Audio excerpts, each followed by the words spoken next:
Hey everyone, Ebony Harris here, and welcome back to my YouTube channel. In this video, I'm going to be reading one of my poems, so if you're interested in watching more, then definitely stay tuned. I'm making this video because if you don't know my testimony, I was a backslider. I came back to the church building, but there was some time between coming back to church and going back to God. You can be in the building and not be in His presence.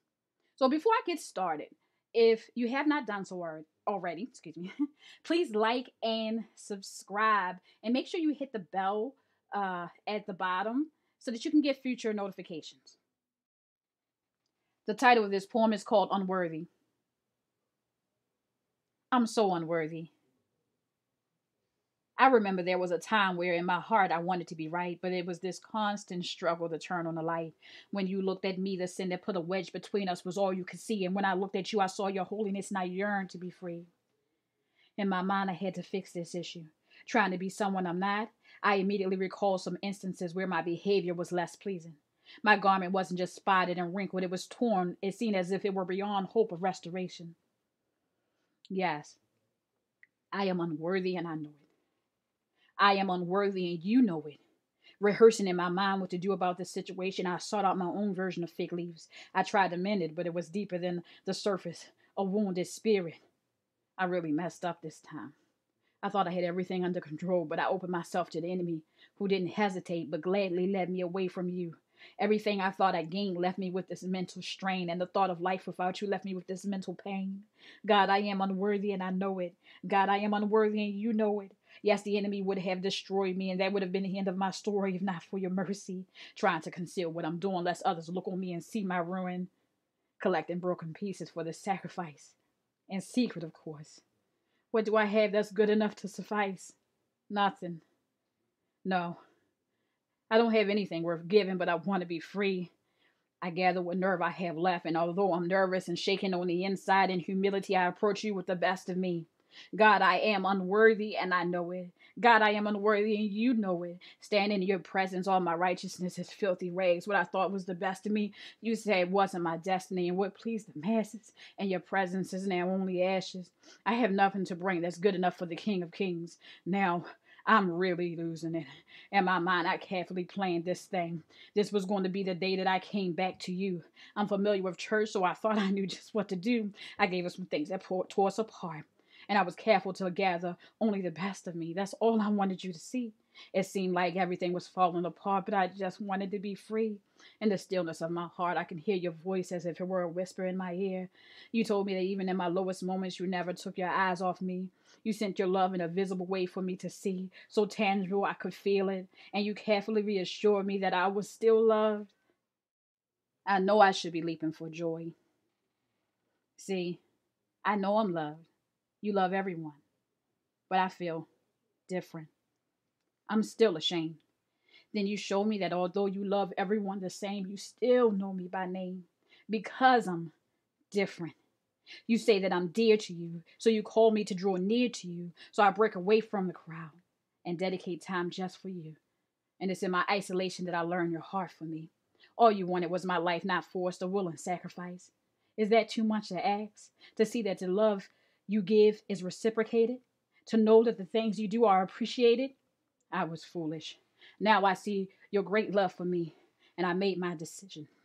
So choosing to suffer the persecution with the children of God rather than continue to enjoy the pleasures of sin for a season, I gave my life to you all over again.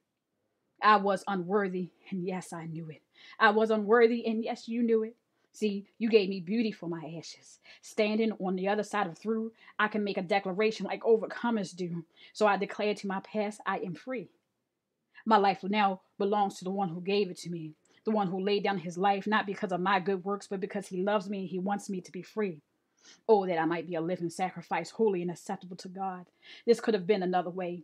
The enemy could have swallowed me up, but mercy said no, and you drew me near. Now I no longer have to wait for my end in fear.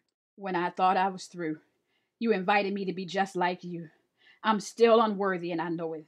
I'm still unworthy and you know it. Now, when you look at me, you only see your blood. And when I look at you, I only see your love. Yes, I still want to be right. And with God on the inside, I can let my light so shine. that men may see my good works and glorify the mighty God of heaven. How you see me is all that matters as I press towards the mark of God, pressing towards a higher standard of living and loving, towards a mark so much higher than I ever imagined I could obtain. Yes, perfection, that I may be the reflection you called me to be. Not going back. This time I'm all in. Now I'm looking for your coming. Yes, once my life was a vapor. Now I'm earnestly striving to be a sweet smelling savor, no longer sinking deep in sin. I'm free, and because of your mercy, I can tell the story of how I made it over. Now I expect to see you in all your glory and forever be with the one who died for me, although I'm unworthy. Thank you so much for watching this video. Pray that this ministered to you.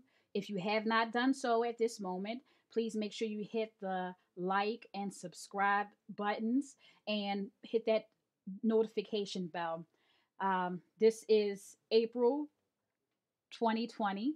And in May, starting May 1st, we're going to have a writing challenge. So for all those who have books that they're trying to write, we're just challenging ourselves to write every day. So I'm going to attempt to do some pre-recording so we can have a monthly a challenge for the whole month of May to help people who may not be in the habit of writing every day start writing. If you want your writing, like your book, to flow, sometimes you got to prime the pump.